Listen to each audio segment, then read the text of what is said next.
¿Cómo apareció esta vacuna contra el coronavirus basada en un vector viral que es el adenovirus humano? ¿Cómo apareció?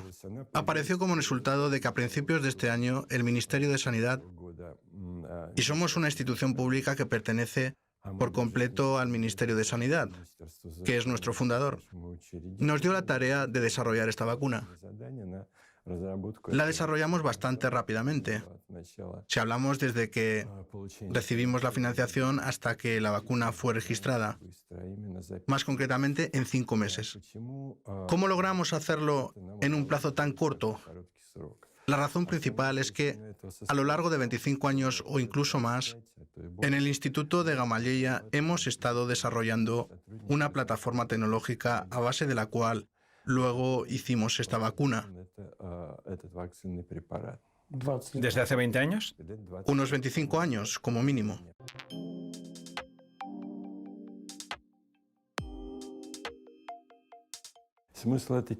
La idea de esta plataforma tecnológica es la siguiente. Se utiliza el adenovirus, que es bien conocido y que coexiste con los humanos, creo, desde que surgiera la humanidad de incluso más tiempo. Al parecer incluso existió en los simios que fueron nuestros predecesores. Por eso está muy bien adaptado para insertarse en nuestras células. Con ayuda de la ingeniería genética, se eliminan todos los genes responsables de la multiplicación de este virus y se sustituyen con cualquier otro gen. Por ejemplo, a todos nosotros nos interesa la proteína Spike, S, que codifica el coronavirus, pues se inserta este gen. Antes habíamos utilizado otro tipo de genes, por ejemplo, un gen similar al del virus del ébola, que asimismo es responsable de la inserción del virus en las células humanas. También utilizamos un gen del otro coronavirus, el MERS, con una mortalidad del 38%. Por eso, cuando a principios de este año tuvimos que insertar el gen S, que codifica el coronavirus y que ahora es universalmente conocido, también lo llaman la proteína Spike. Ya contábamos con una gran experiencia. No solo disponíamos de la tecnología, sino que incluso conocíamos las concentraciones necesarias para inyectar la vacuna a los ratones, los hámsters, los simios e incluso a los humanos. Conocíamos todas las dosificaciones para obtener la óptima respuesta inmunológica con los mínimos efectos secundarios, porque esta tecnología ya estaba bien estudiada. Ya he comentado con qué microorganismos. Además, esa tecnología fue diseñada en el instituto. ¿Podría explicar qué es una vacuna vectorial? Una vacuna vectorial es cuando transferimos de forma dirigida lo que es, en nuestro caso, un fragmento de ácido nucleico.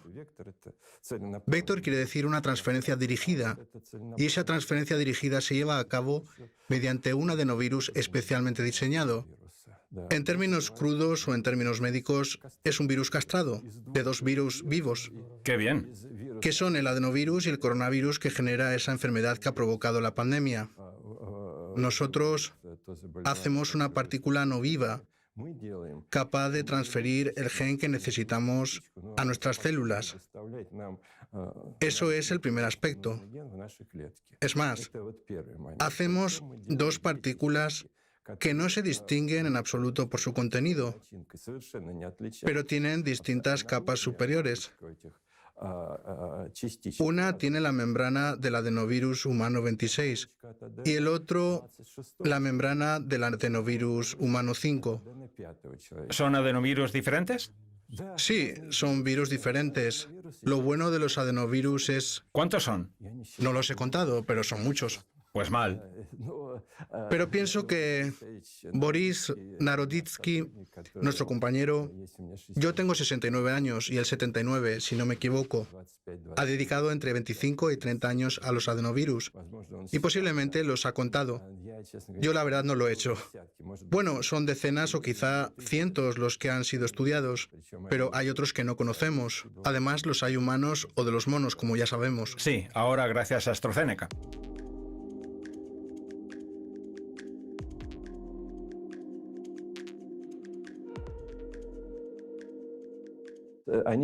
Por dentro tienen una estructura muy parecida o incluso idéntica, pero por fuera la capa proteica que cubre su ácido nucleico se distingue mucho por sus propiedades antigénicas e inmunológicas. Y creo que hemos aprovechado esa posibilidad que nos brinda la naturaleza al 100%. ¿De qué forma? Como ya he comentado, en las dos partículas que usamos para la vacuna, el contenido es el mismo y la capa exterior es diferente. En el primer caso, Es decir, en la primera inyección y en la segunda inyección. sí. En la primera y en la segunda vacunación, el contenido de las partículas con las que se vacuna al ser humano es totalmente idéntico. Lo codifican. Pero el tipo de virus es diferente. La membrana es diferente y por consiguiente la estructura antigénica es diferente. Es una forma de aumentar la respuesta inmunológica, ¿no? Por supuesto, es una forma que en la segunda vacunación permite aumentar la respuesta inmune solo en el gen que nosotros necesitamos, sin aumentar la respuesta inmune en una membrana o el vector. Es decir, de esta forma el organismo, en vez de reaccionar al adenovirus, Reacciona mucho menos al adenovirus. Mayormente reacciona a lo que queremos que reaccione, al contenido que transferimos. ¿Y cómo reacciona el adenovirus? Muchos dicen que puede haber efectos secundarios, fiebre de 38, enrojecimiento en la piel, reacciones alérgicas. Todo esto aparece indicado en las instrucciones de la vacuna. Yo solo puedo reproducir lo que dicen las instrucciones. Por suerte o por desgracia, de momento no hemos observado nada más que merezca la atención. Enrojecimiento, dolor de cabeza, malestar en los músculos. Y desde mi punto de vista, el efecto más visible es que puede subir la fiebre hasta los 38 grados durante 2 días, lo cual se puede combatir con una pastilla de paracetamol. Y hemos observado estos efectos secundarios, en suma, en el 15 o 16% de los vacunados. Es decir, me gustaría señalar que el 84 u 85% de los vacunados no siente ningún malestar por esta vacuna. Bueno, el 15% no es poco. ¿Es comparable en promedio el nivel de malestar, por ejemplo, con la vacuna contra la gripe? Es una pregunta totalmente correcta. Yo diría incluso que es comparable con cualquier otra vacuna incluida en el calendario nacional de vacunas. Por lo tanto, estamos en el promedio de efectos secundarios. Además, son efectos secundarios que, por regla general, no requieren ninguna intervención medicinal y tampoco conducen a la baja médica durante la vacunación. Es decir, todos esos efectos secundarios se sobrellevan de pie. ¿Cuántas empresas del mundo empezaron a hacer la vacuna siguiendo ese método antiguo y experimentado? La Universidad de Oxford y AstraZeneca siguieron el mismo camino. Tan solo usaron otro Vector. el adenovirus del mono.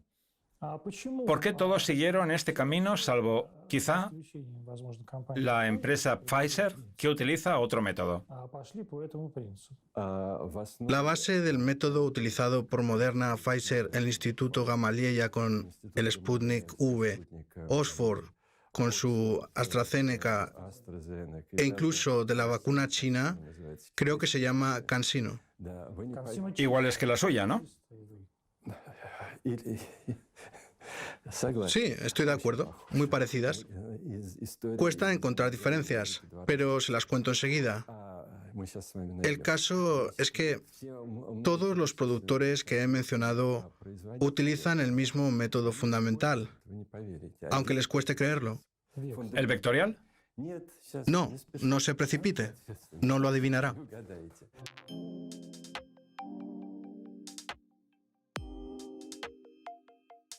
De alguna forma, al organismo de la persona vacunada se transfiere, que es lo más importante, el gen que codifica la proteína Spike. ¿Para qué se hace eso? La proteína Spike tiene una organización muy compleja porque cumple muchísimas funciones. Es tan compleja que para que los anticuerpos puedan reconocerlo y luego, que es lo más importante, neutralizarlo, su estructura terciaria, es decir, su forma en el espacio, tiene que estar completamente intacta, ser inmaculada, virgen.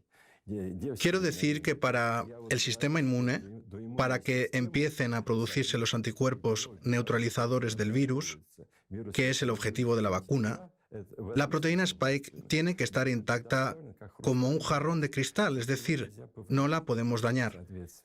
Tiene una organización muy compleja y ocupa una forma muy compleja en el espacio, que nosotros, los humanos, aún no hemos aprendido a reproducir con nuestros toscos métodos bioquímicos.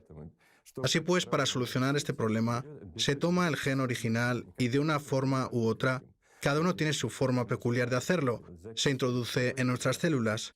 Y luego, de acuerdo con todas las leyes de la biología, a partir del gen se sintetiza el ARN y a partir del ARN se sintetiza la proteína. Luego esa proteína Spike se traslada a nuestra membrana por su cuenta, en lugar del virus.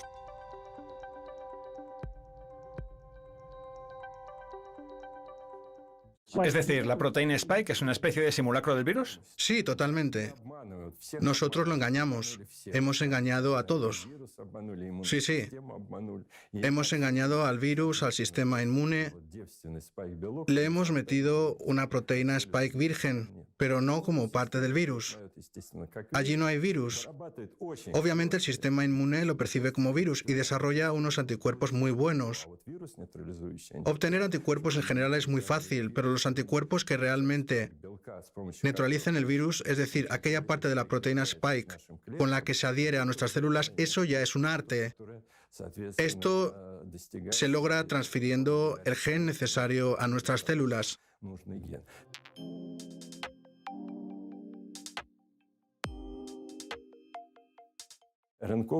Las tecnologías de ARN utilizadas para las vacunas Moderna y Pfizer y las utilizadas por las tres empresas que producen la vacuna vectorial no se distinguen por el método, sino por el mecanismo de transferencia de este gen.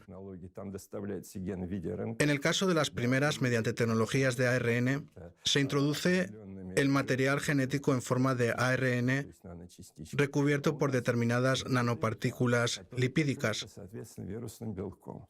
Lo que a la vez complica y facilita el proceso de transporte. Yo no diría que... La vacuna de Pfizer debe conservarse a menos 70 grados.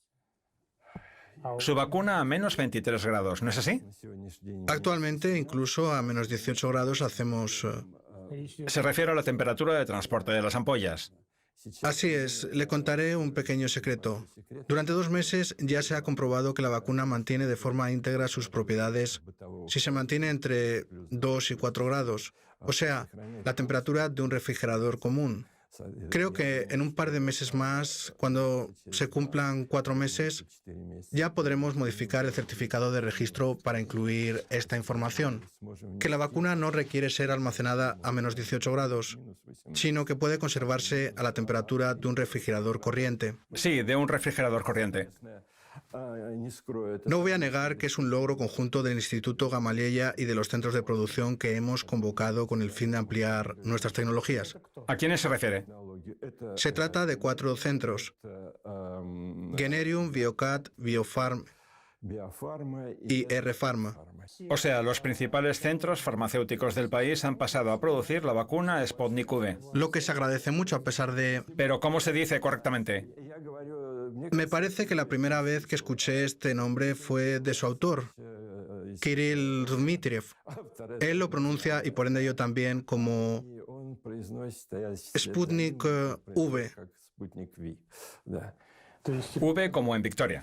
Así es.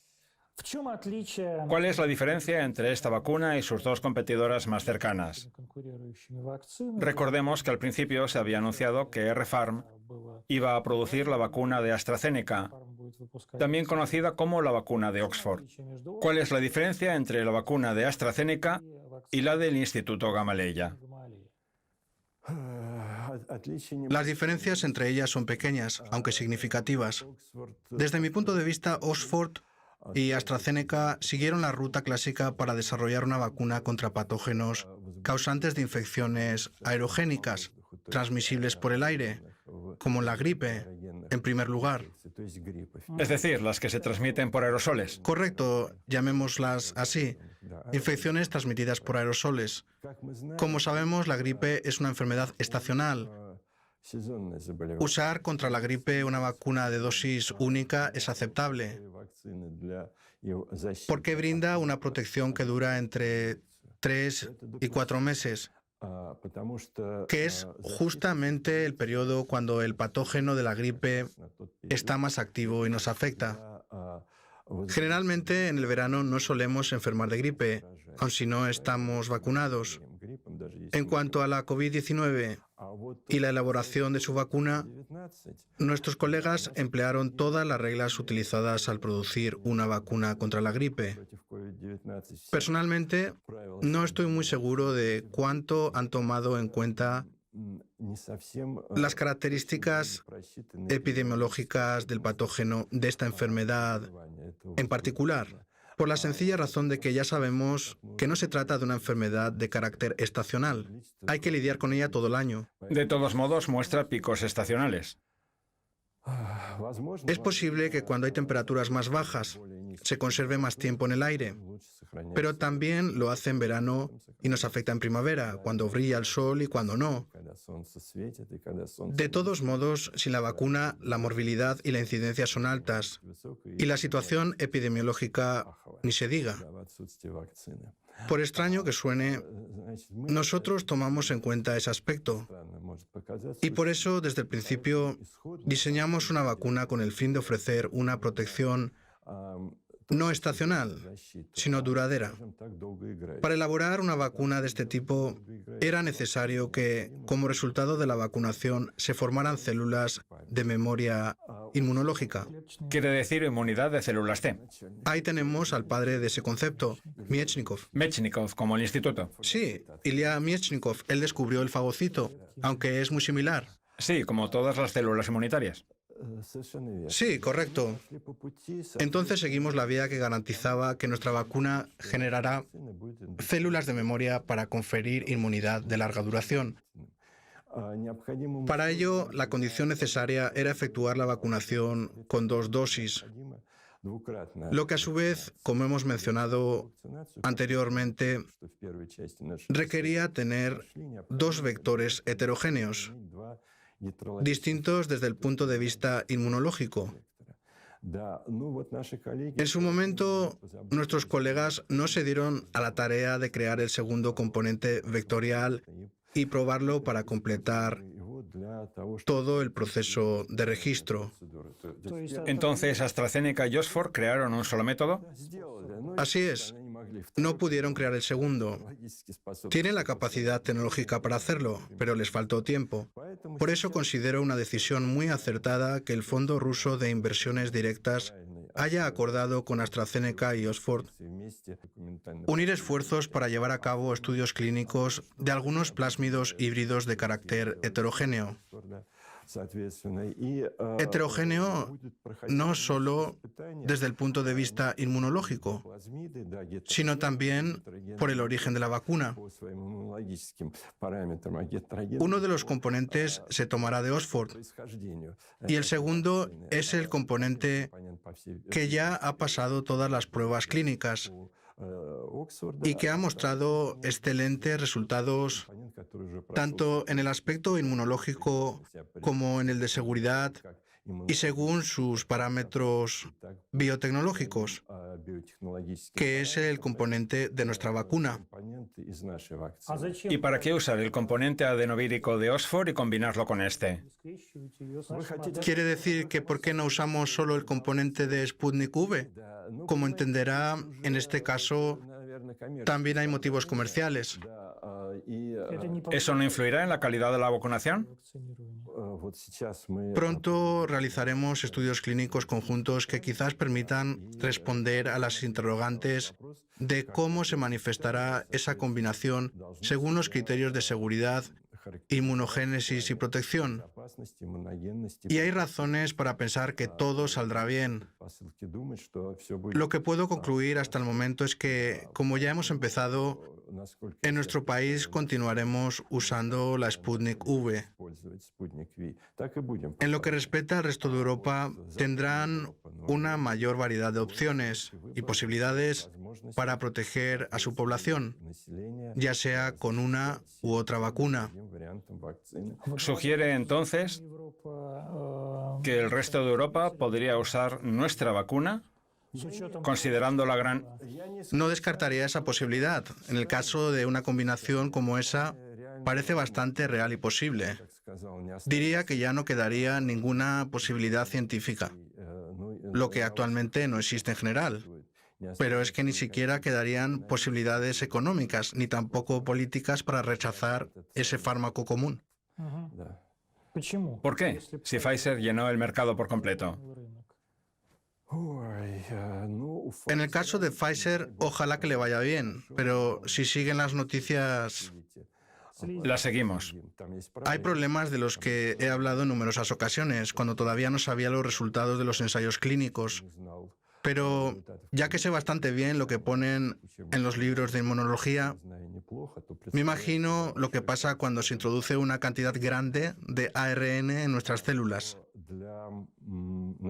Para ellas es una señal de peligro.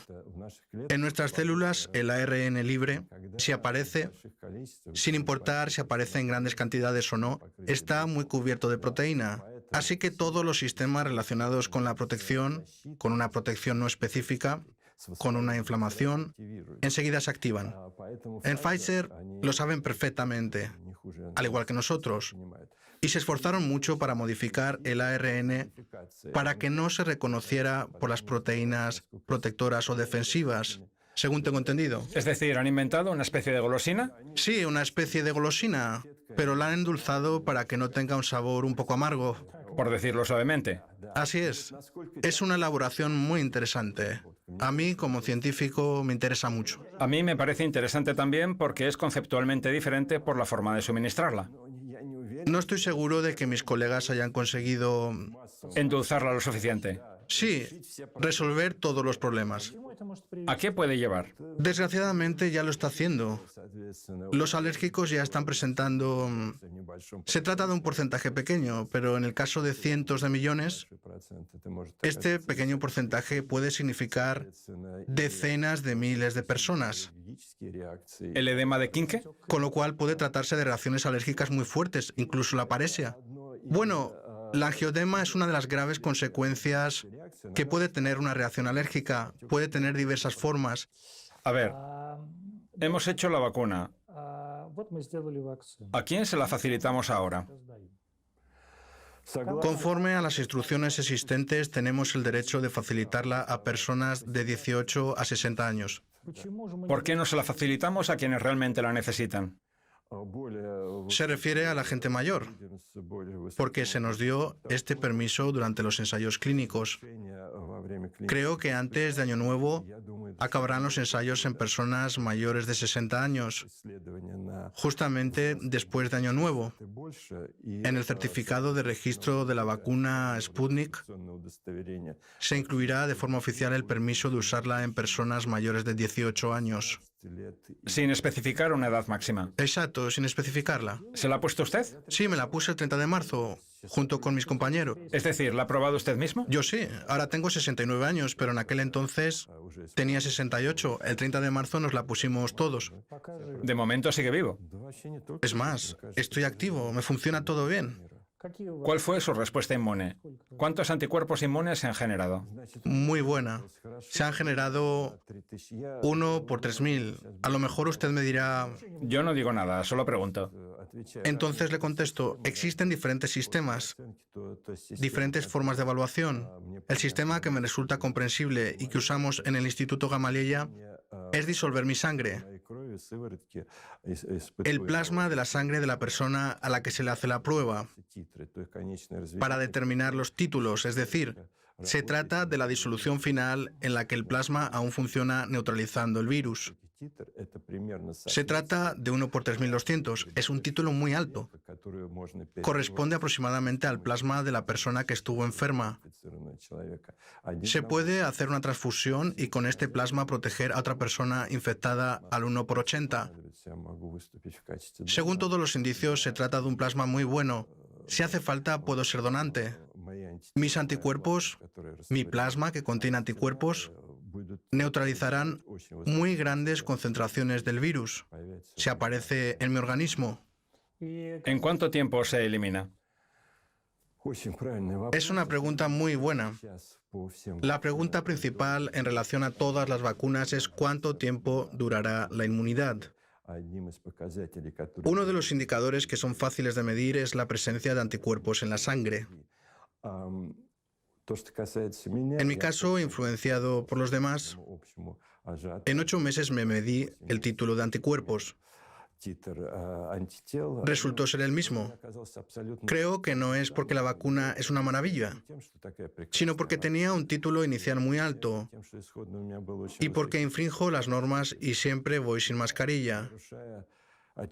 Como el virus está presente ahora en todos los lugares públicos, en el transporte y en las tiendas, así mi sistema inmune está en contacto continuo con el virus y se mantiene constantemente activo.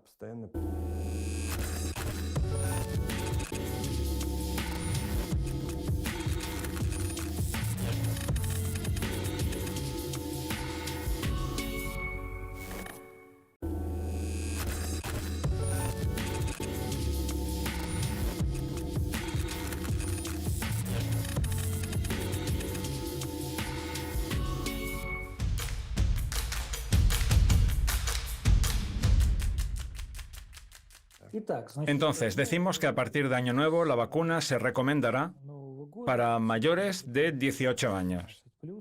Para mayores de 60, ya está recomendada para las edades entre 18 y 60. Todas ellas son más de 18.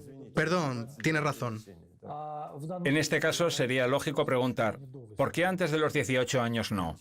Las personas menores de 18 años se consideran niños, aunque a los 14, 15 y 16 años ya no son tan niños. Mi nieta, por ejemplo, ya pesa igual que su madre, mi hija. Debería darle menos de comer. No depende de eso. Es muy delgada, practica deporte, practica bailes de salón, así que está en forma. Con lo cual, a los 14 años la he vacunado. ¿También en eso ha infringido las normas? ¡Qué mal! Lo he infringido todo. ¿Cuántas normas ha infringido el Instituto Gamaleya durante los ensayos? En la práctica, cuando estás elaborando algo nuevo, si sigues todas las leyes existentes, es imposible crear algo nuevo. Para crear algo nuevo hay que... ¿Estaba dispuesto a matar a toda su familia para conseguir una nueva vacuna? No tenía la intención de matarlos, pero de vacunarlos sí. Primero a mí mismo. Trató de hacerlo. Sí, demostrándome a mí mismo, en primer lugar, que la vacuna era absolutamente segura. Y antes de eso se demostró su total seguridad en una vacuna muy parecida, por no decir idéntica, contra no solo el virus del ébola, sino también el coronavirus MERS.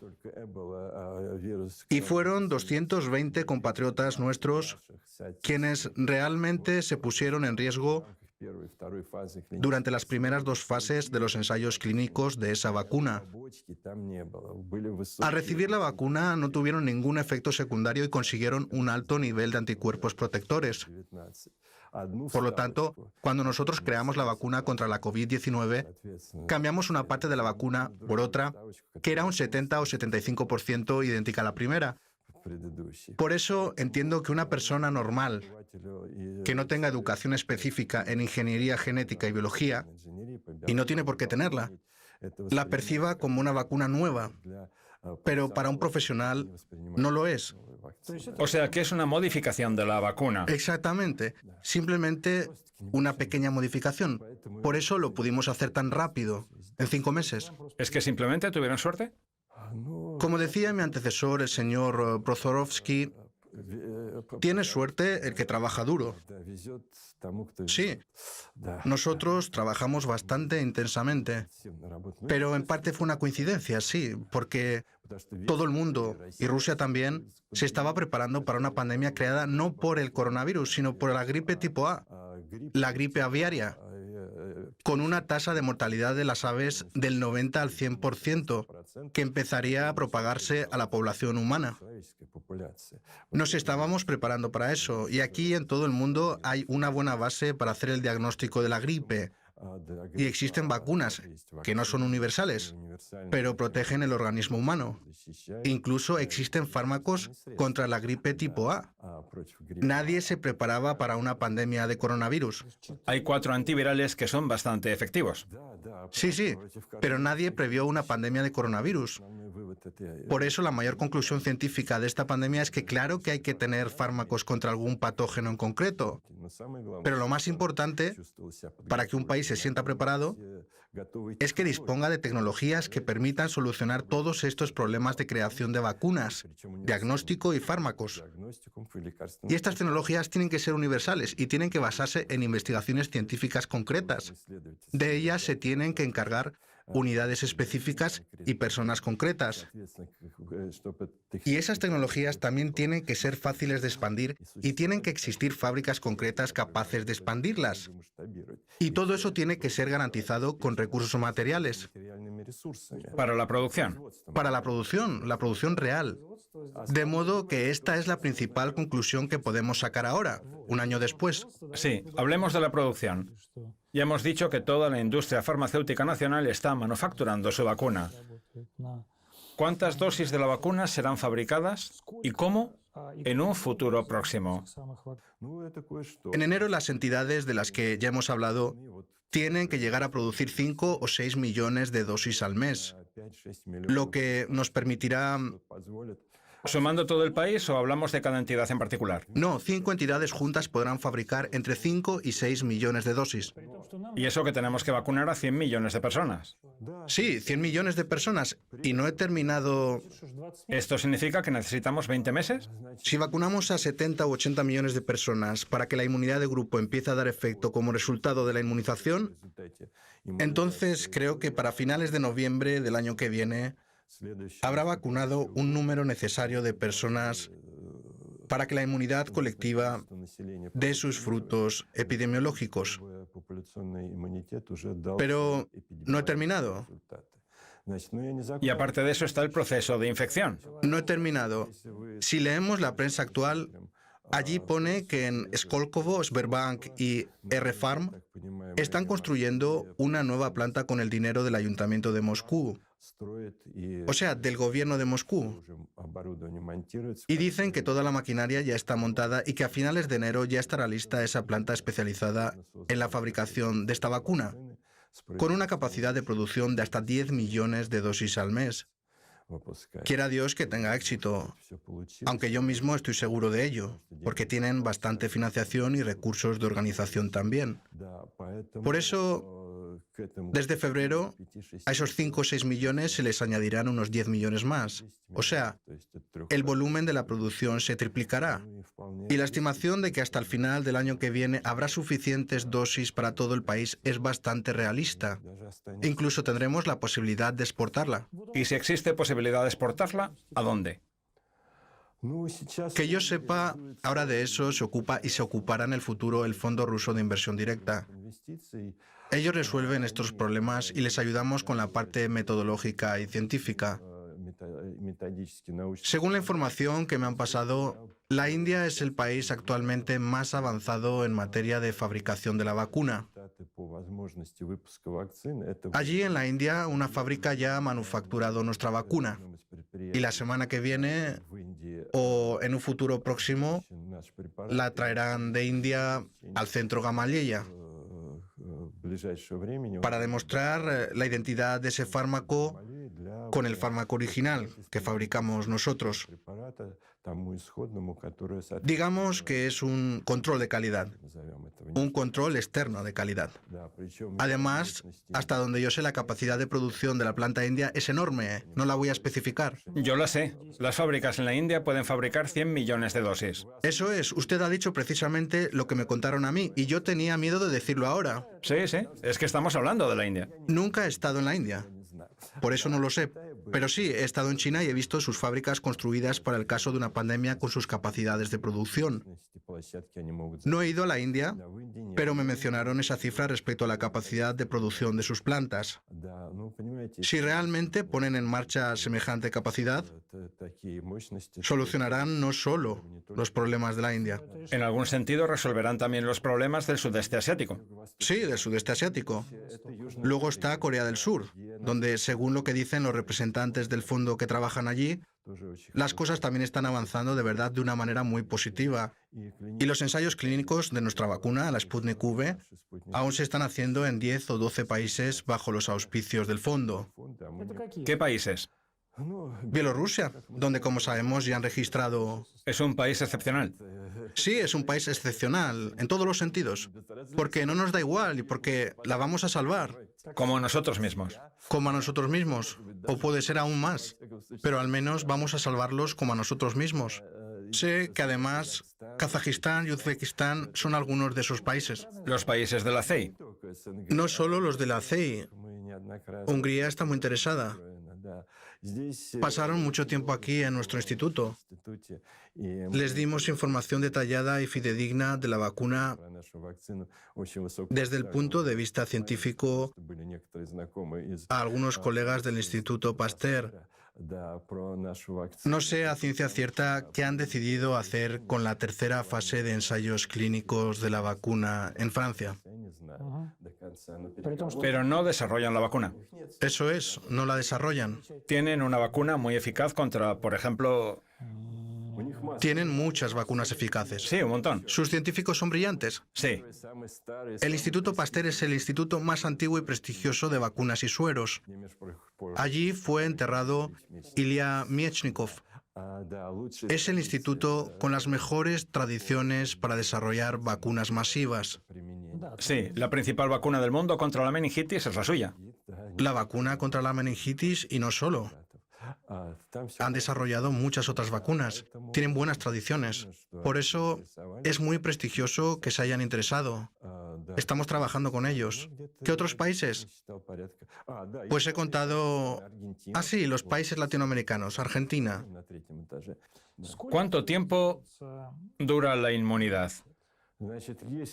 Según los pocos datos experimentales con los que contamos ahora, la inmunidad de una vacuna similar contra el ébola, basada en vectores adenovirales heterólogos, duró 2 años.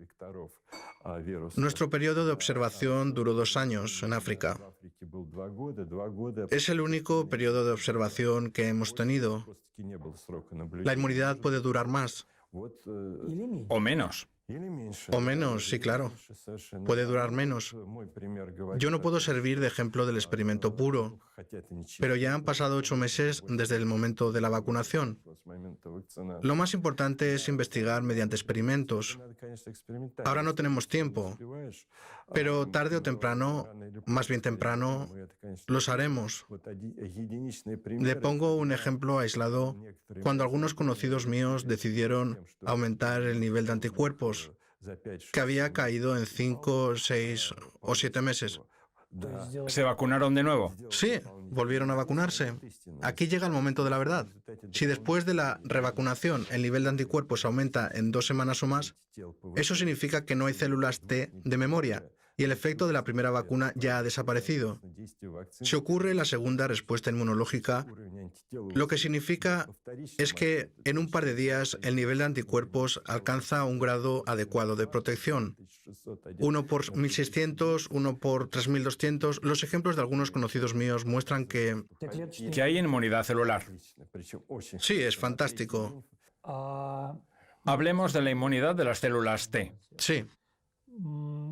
¿Hay algunas ideas? ¿Han probado a medirla? ¿Cuánto durará? Hay que llevar a cabo estudios en animales porque las células T de memoria... Nosotros somos esos animales experimentales. No tanto. Voy a explicar por qué en este ensayo ni usted ni yo Participaremos. Participaremos. ¿Ni siquiera usted? Ni siquiera yo. ¿Ni siquiera su nieta? No, de ningún modo. Las células de memoria viven mucho.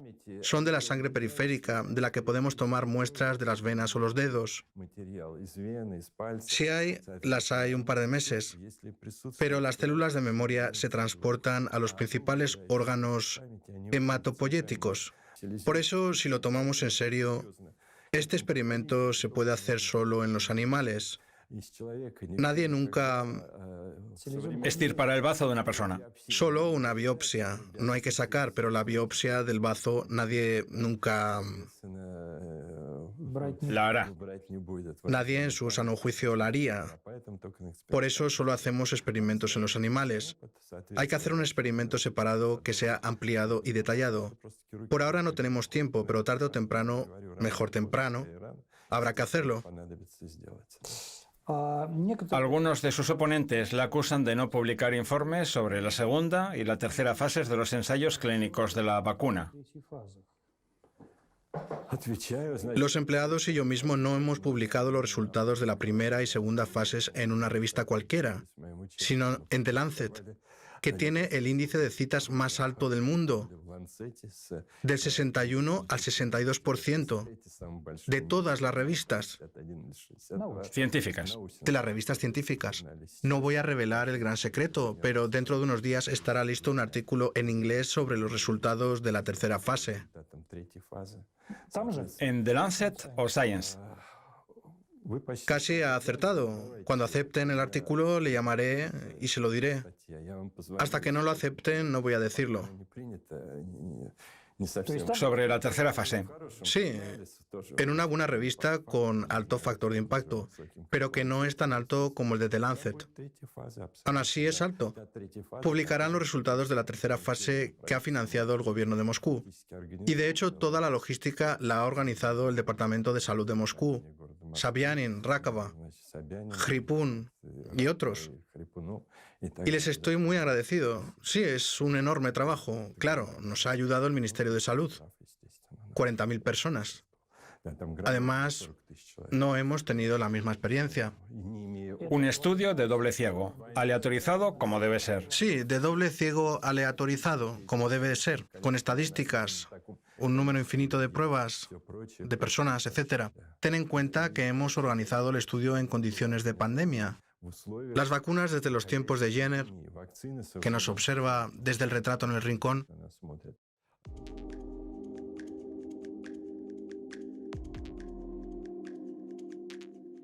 Desde 1796, todas las vacunas las han desarrollado en los periodos entre pandemias, cuando la pandemia va terminando. Desarrolló la vacuna contra la viruela, ¿no? Sí, la primera vacuna contra la viruela. Sí, claro. Desarrollan vacunas en los periodos entre pandemias. Pero nosotros hemos hecho la vacuna y llevamos a cabo los ensayos clínicos en pleno apogeo de la pandemia. Eso complica nuestro trabajo drásticamente. No solo en términos científicos, sino organizativos y éticos. En la pandemia hemos hecho ensayos con un placebo.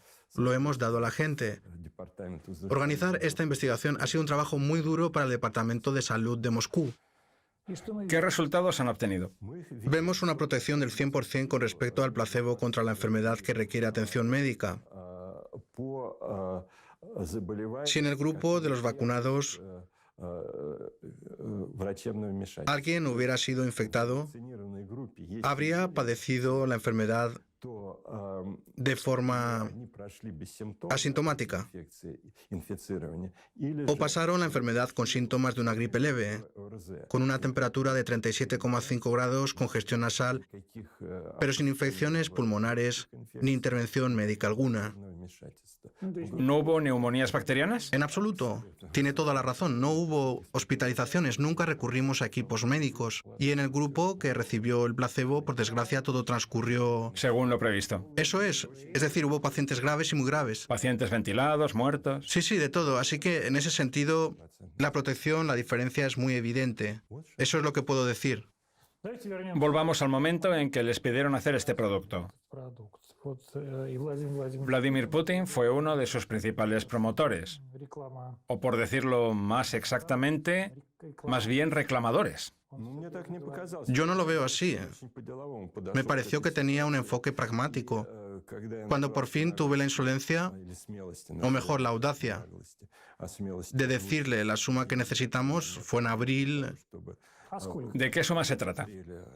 Ya la he anunciado ante las cámaras y ahora lo volveré a hacer. El 20 de abril, cuando Murashko y yo presentamos nuestro informe sobre los primeros resultados de la vacuna, que eran bastante esperanzadores e interesantes, ya por entonces hacía hincapié en que crear la vacuna sería solo el primer paso, porque lo más difícil sería expandir su producción, dado que las capacidades de nuestra fábrica, que desgraciadamente no podemos visitar ahora, pues está funcionando las 24 horas, son muy limitadas. Para adaptar la fábrica, completar el desarrollo y llevar los ensayos clínicos de la vacuna a la segunda fase, nos hacían falta 1.500 millones. ¿De rublos? Sí, de rublos, no de dólares. Una suma irrisoria. Tal vez lo sea para usted, pero no para mí. Y tampoco para mí, ni para una persona normal y corriente. Pero para el país es irrisoria. Para el país tal vez, aunque no estoy tan seguro.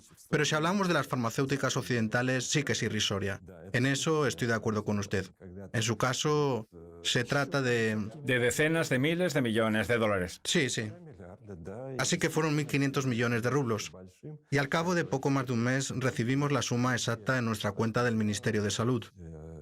Pudimos adquirir nuevos equipos, llevar la investigación científica al alto nivel que tenemos hoy. En buena medida fue posible gracias a esa oportunidad de financiación. ¿Cree que Putin está orgulloso de ustedes? Es que a menudo menciona a su hija, que se ha vacunado. Usted tiene un retrato del Putin joven. Sí, el retrato... Llevo 24 años aquí como director y este retrato me lo regalaron hace unos 20 años, si mal no recuerdo. Por cierto, es un grabado láser en metal. Vaya, tecnología punta. Es verdad. Así que lleva mucho tiempo aquí, no envejece. Y seguro que seguirá aquí mucho tiempo más. Sí, porque gracias a esa tecnología puntera no envejece. Esperemos que tampoco envejezca la inmunidad generada por la vacuna. Sí. Espero que la vacuna sea beneficiosa para todos los que la han recibido. Y para Vladimir Putin, cuando se la ponga. ¿Aún no lo ha hecho? No lo sé. No dispongo de esa información. Pero todos los servicios de información lo anunciarán cuando vaya a vacunarse. Me parece que ahora se siente más libre a la hora de aparecer en público. No lleva mascarilla. ¿Tendremos que asumir algo? Tal vez, aunque sacar conjeturas no es lo mejor en este caso. ¿Y su hija sí se ha vacunado? Que yo sepa, sí. ¿En su instituto? Bueno, no recuerdo los documentos de identidad de nadie. ¿Y tendrá otro apellido en el pasaporte? No lo sé, no he mirado los documentos, pero hay mucha gente que ha recibido la vacuna en nuestro instituto. Ahora se pone interesante la cosa. Mucha gente que recibió la vacuna. ¿En base a qué se vacunaron si estamos hablando de ensayos clínicos? Estamos hablando de varios tipos de ensayos. Se vacunó el personal del instituto, unas 300 o 400, tal vez 500 personas. ¿De un total de? De 1.300. Menos de la mitad. A lo mejor ya es más de la mitad. Los primeros en recibir la vacuna fueron aquellos empleados que participaron primero en el proceso del desarrollo de la vacuna y más tarde en el proceso de su fabricación. Verá, cada persona es valiosa para mí no solo por ser buena gente, sino por ser un buen profesional. No me puedo permitir el lujo de que alguno de ellos enferme o tenga que aislarse. Tienen que estar involucrados en el trabajo y lo entienden perfectamente. Todos ellos están vacunados. Cada persona que encuentre al salir al pasillo está vacunada. Hay casos singulares de personas que están pasando el aislamiento y hacen bien. Y si tienen que acudir al trabajo por la razón que sea, entonces utilizan todo tipo de equipos de protección individual. Pero son casos singulares. Por supuesto, hemos vacunado a nuestros colegas del Fondo de Investigaciones Básicas de Rusia, que prácticamente han abierto una sucursal aquí, en el instituto. Colaboramos con ellos y compartimos el mismo objetivo. También hemos vacunado a los representantes de varios centros de producción antes de que pudieran producir la vacuna por su propia cuenta. No es ningún secreto, porque ahora que tenemos la vacuna lista y probada, necesitamos, y lo repito hoy por tercera vez, expandir su producción.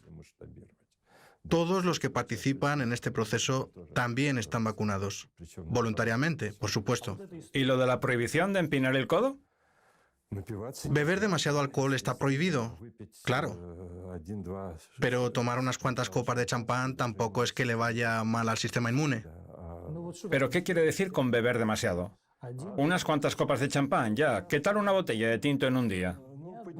Si el nivel de alcohol en sangre se eleva al 1%, eso no tendrá un efecto positivo en el sistema inmune. En Occidente, un nivel del 1% en los 6 o 7 litros de sangre que tenemos lo calificarían de catástrofe. En Rusia no lo es, pero ¿Y eso cuánto es? creo que es el equivalente de unos 300 o 350 gramos de vodka. O en otras palabras, una botella de vino.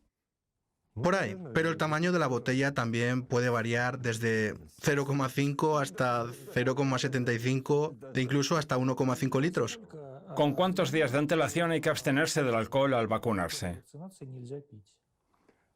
Repito, si quiere tomar una copa de tinto seco o de blanco al día, adelante.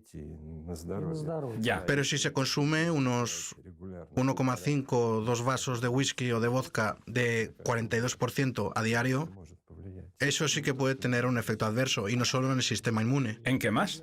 Es que es un asunto importante para los rusos. en la esperanza de vida. Ya, eso sí.